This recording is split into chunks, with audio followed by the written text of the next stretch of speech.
chicos, bienvenidos a este nuevo video. Je suis aujourd'hui avec Thomas de J'achète en Espagne. Hola Thomas. Hola.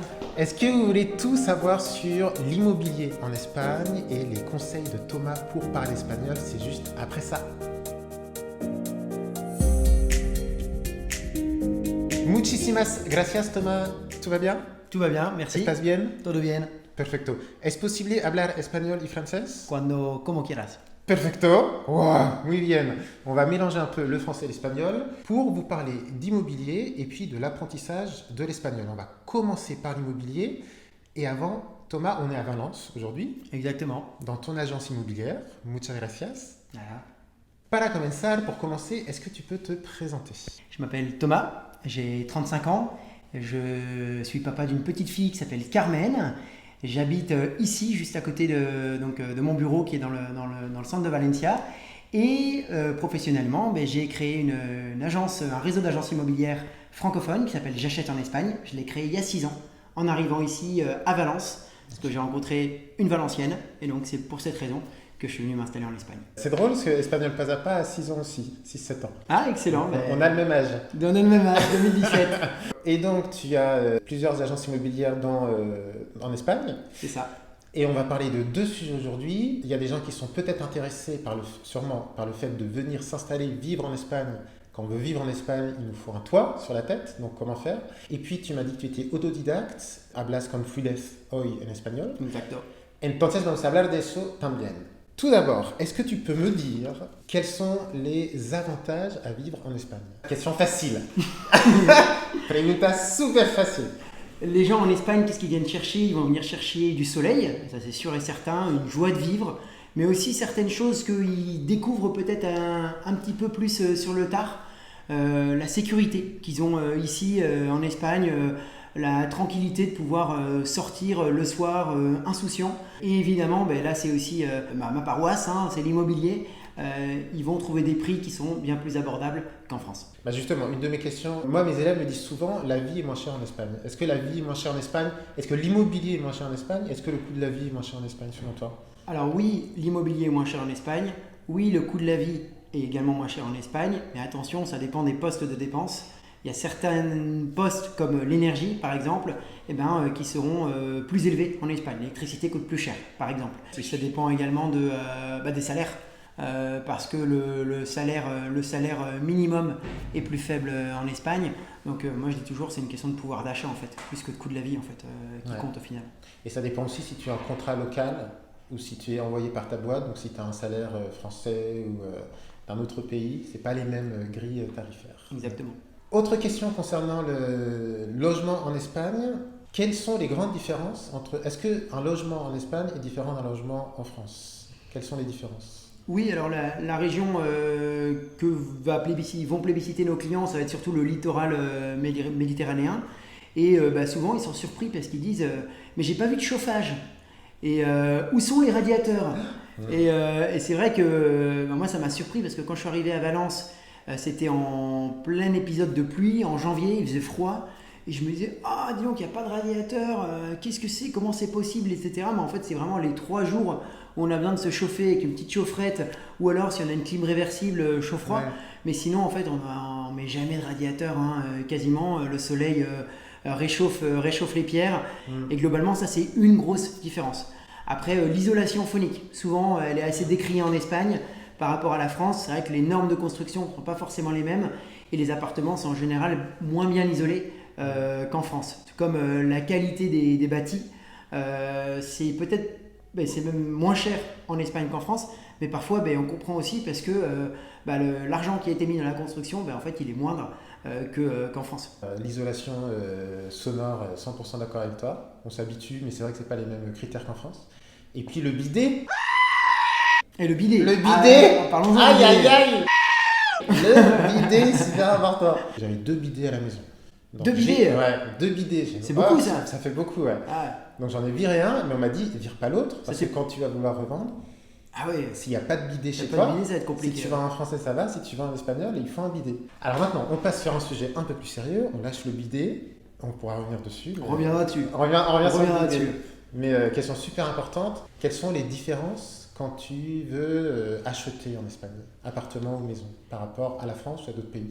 Alors il y a beaucoup de différences. La première chose, c'est que quand on achète un bien, on peut potentiellement hériter de dettes en cours. Donc c'est au notaire de bien les annuler et nous de signifier au notaire, donc en général avec l'aide d'un avocat ou d'une personne en tout cas spécialisée et de conseils pour ça, sur l'annulation de ces dettes. Ça c'est la première chose.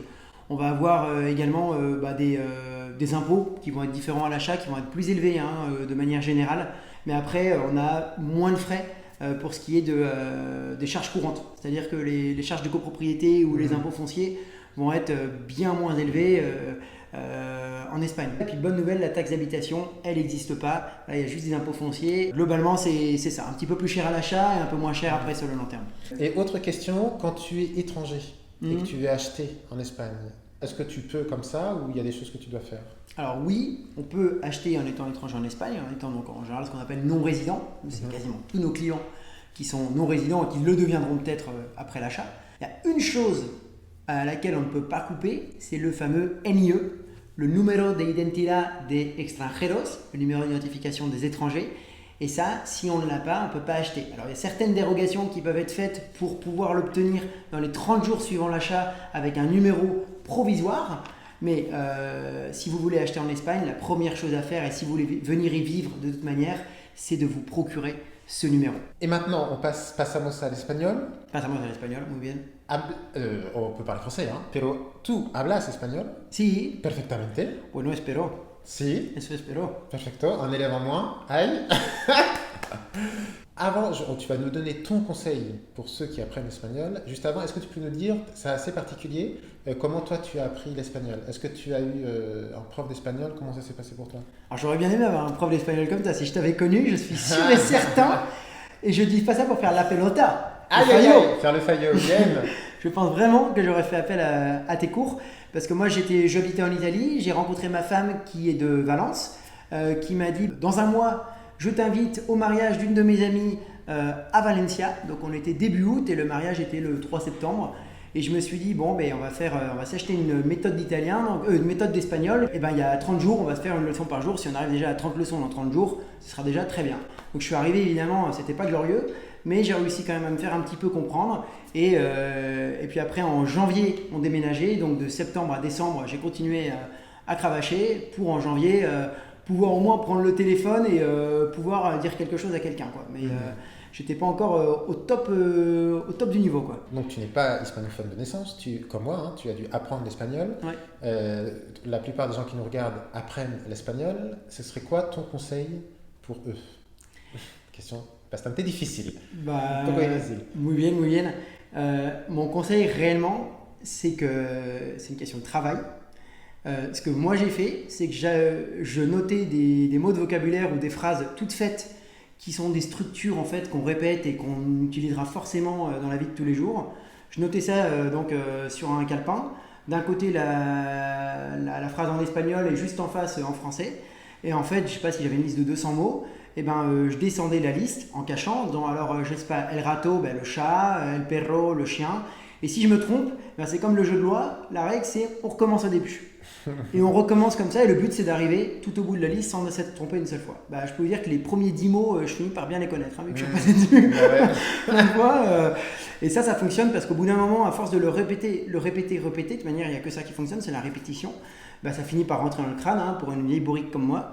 Et au final, on l'apprend. Et un autre conseil, pour moi qui est fondamental, c'est que si on a la chance de voyager dans un pays hispanophone et donc de pouvoir mettre en pratique son espagnol, il faut tout le temps avoir sur soi soit un petit calepin, soit une note sur le téléphone, où dès qu'on entend un mot, on le note. Et en fait, plus on fait ça, plus on va en entendre des nouveaux et plus on va être curieux pour avoir du nouveau vocabulaire. Et j'ai encore mes vieilles notes de quand j'apprenais l'espagnol et parfois je les relis et ça m'amuse parce que je me dis, c'est marrant, je le connaissais pas, ou qui est-ce qui m'a appris ce mot-là Et je pense que c'est ça vraiment le truc, c'est d'être curieux et de tout le temps être avide, quoi. Ouais. Et d'être actif, avec ou sans caféine, mais il faut être actif. Puis avec un objectif, je pense. De se dire, dans tant de temps, je pars en Espagne, parce que je vais passer 5 jours là-bas, et ce serait bien que j'arrive à tel niveau d'espagnol. Je suis à la leçon 1, ce serait bien que j'arrive à la leçon 10. Et en fait, se mettre un défi personnel comme ça. Ouais. Et puis des objectifs concrets, par exemple, aller voir un film en espagnol pendant le séjour, ou aller chez le coiffeur pendant le séjour, c'est pendant qu'il te coupe. Faut bien parler. C'est un test de langue. C'est vrai ça. Donc des petits objectifs comme ça, c'est bien. Ouais, je me rappelle la première fois que je me suis fait couper les cheveux ici à Valence, j'ai pas pipé mot. Bah oui, mais grave. Moi, je me souviens quand j'étais Erasmus, la première fois que je suis allé chez le coiffeur, je suis reparti avec la coupe que j'avais pas demandé.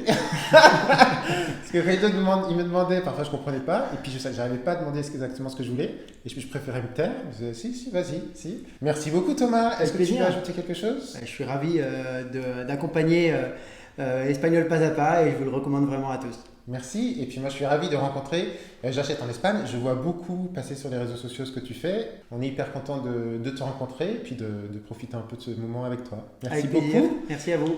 Donc Los Deberes para hoy, eh bien n'hésitez pas à nous dire si vous deviez acheter un bien en Espagne, quelle serait la ville? Vous pouvez le dire juste ici. Moi, perso, c'est Barcelone. Valence, maison secondaire. Valence, Valencia, vale la pena. Ay.